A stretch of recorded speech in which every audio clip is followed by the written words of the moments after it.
Good morning बच्चों, मैं BL Agarwal आज आपको इस लेक्चर में subject financial management chapter capital structure decisions topic capital structure theory का एक प्रॉब्लम समझाने का कोशिश करूंगा। उम्मीद करूंगा आपको ज़रूर से ज़रूर समझ में आएगा। ठीक, ये आपके सामने एक क्वेश्चन रख दिए। Capital structure theory under NI approach, NOI approach. एक ही प्रॉब्लम को नेट इनकम अप्रोच पे सोल्व करना है और फिर नेट ऑपरेटिंग इनकम अप्रोच पे सोल्व करना है। यहाँ देखिए, आप शुरू में ऑपरेटिंग इनकम 3,60,000 दे रहा है। ऑपरेटिंग इनकम मतलब EBIT होता है, EBIT 3,60,000। अच्छा, इन्वेस्टमेंट इन एसेट्स 20 लाख रुपया का टोटल इन्वेस्टमेंट है, उसका जो 12% डेप्ट के थ्रू रेज कर सकता है। तो इन्वेस्टमेंट इन एसेट्स 20 लाख है। अगर वो डेप्ट लेना चाहे, लोन लेना चाहे, तो उसको 12% रेट ऑफ इंटरेस्ट पे लोन अवेलेबल हो जाएगा।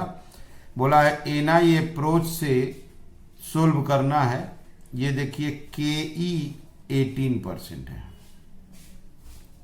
बोला है compute the value of firm. Value of firm निकालना है overall cost of capital. Assumption देखिए नो डेप्ट, मतलब पूरा का पूरा 20 लाख रुपया वो own fund equity fund use करेगा, लोन उन नहीं लेगा।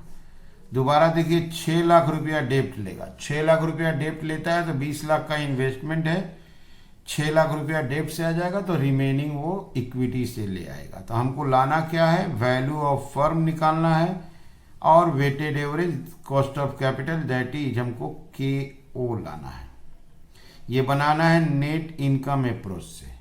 यही क्वेश्चन देखिए NOI अप्रोच में ओवरऑल कॉस्ट ऑफ कैपिटल है 15%। ओवरऑल कॉस्ट ऑफ कैपिटल मतलब KO।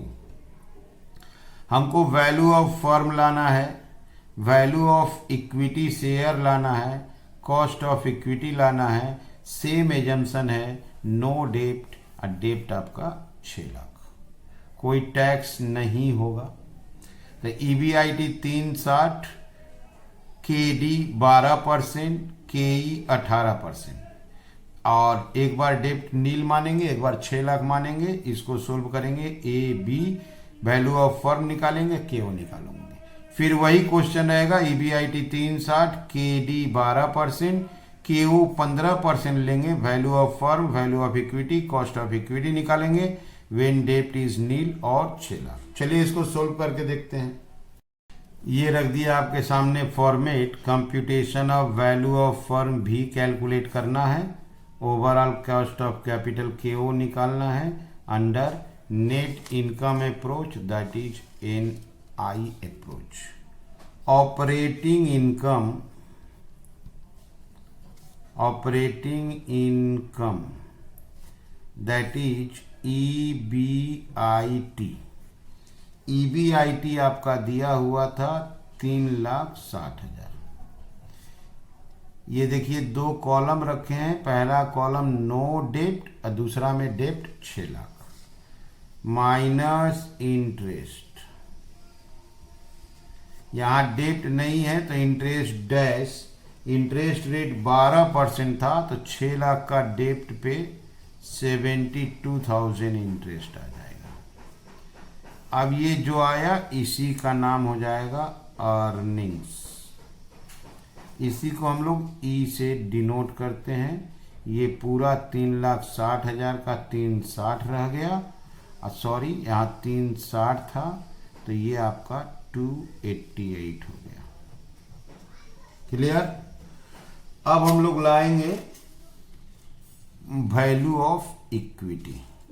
तो उसके पहले ले आते हैं cost of equity that is KE।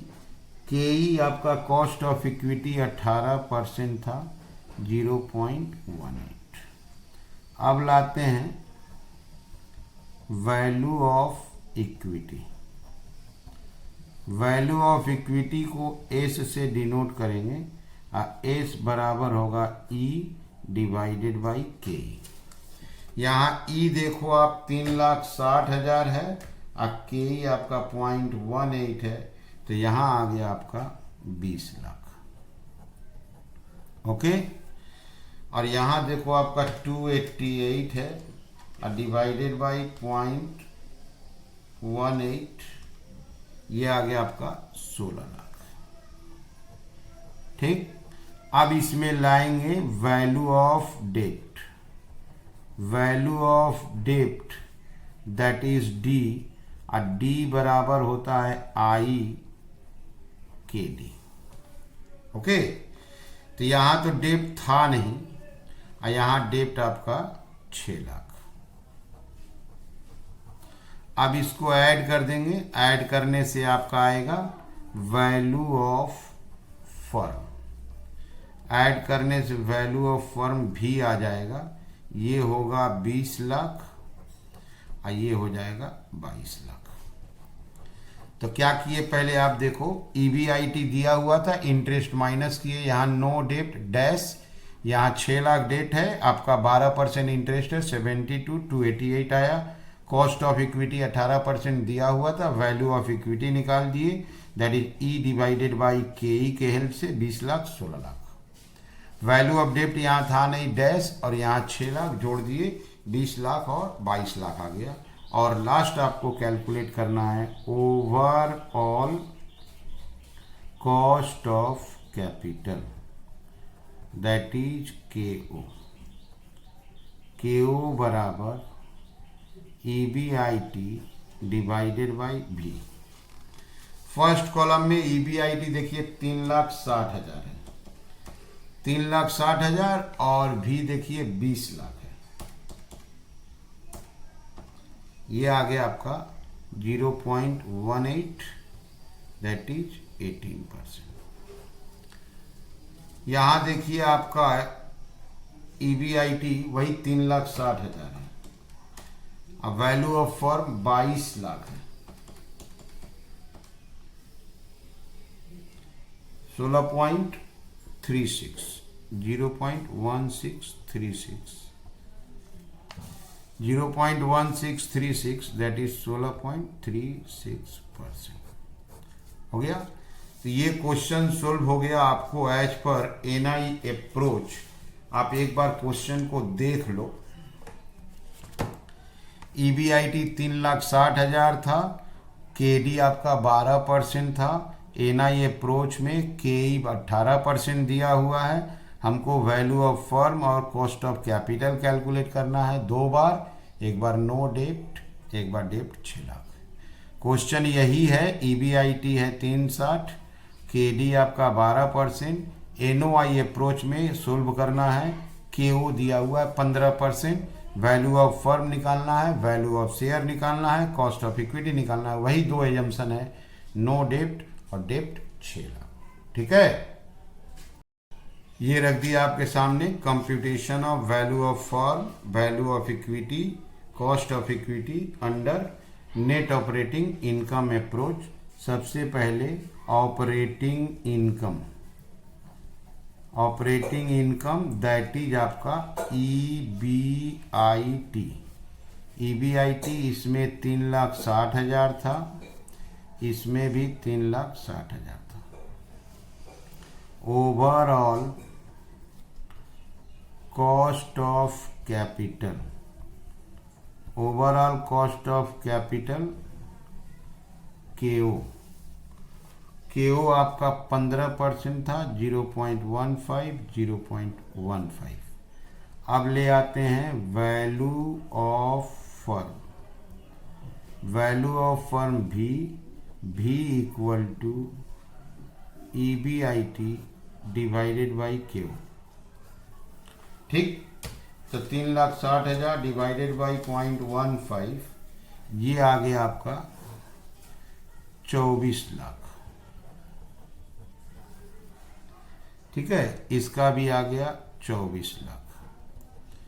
Value of firm भी मतलब इसमें एस और डी है, इसमें से लेस वैल्यू ऑफ डेप्ट, दैट इज डी, तो यहाँ नो डेप्ट, यहाँ 6 लाख का डेप्ट माइनस करते हैं, ये आया आपका 24 लाख, ये आया 18 लाख, इसी को बोलेंगे value of equity S. Okay, अच्छा थोड़ा सा इंटरेस्ट का काम करते हैं। इंटरेस्ट आई, यहां डेप्ट था नहीं तो इंटरेस्ट डैश, यहां डेप्ट 6 लाख था, ऊपर देख लीजिए डेप्ट 6 लाख था, 12% इंटरेस्ट है, तो 6 लाख का 12% होगा 72,000। अब लाते हैं cost of equity, cost of equity के EBIT minus I divided by S, के इक्वल टू EBIT 3,60,000 माइनस आई तो है नहीं डिवाइडेड बाई 24 लाख, इसका आया 0.15, दैट इज 15%। बगल वाला 3,60,000 माइनस 72,000 डिवाइडेड बाई 18 लाख, ये आया 0.16, दैट इज 16%। ओके, तो under net operating income approach EBIT दिया था, KO दिया था, वैल्यू ऑफ फर्म निकाल दिए, वैल्यू ऑफ डेप्ट माइनस करेंगे, वैल्यू ऑफ इक्विटी आ जाएगा। यहाँ नो डेप्ट था डैश, यहाँ डेप्ट 6 लाख था तो 6 लाख। ओके, अब इंटरेस्ट पहला में नो डेप्ट है तो इंटरेस्ट डैश, दूसरे में 6 लाख का डेप्ट है, 12% इंटरेस्ट 72,000।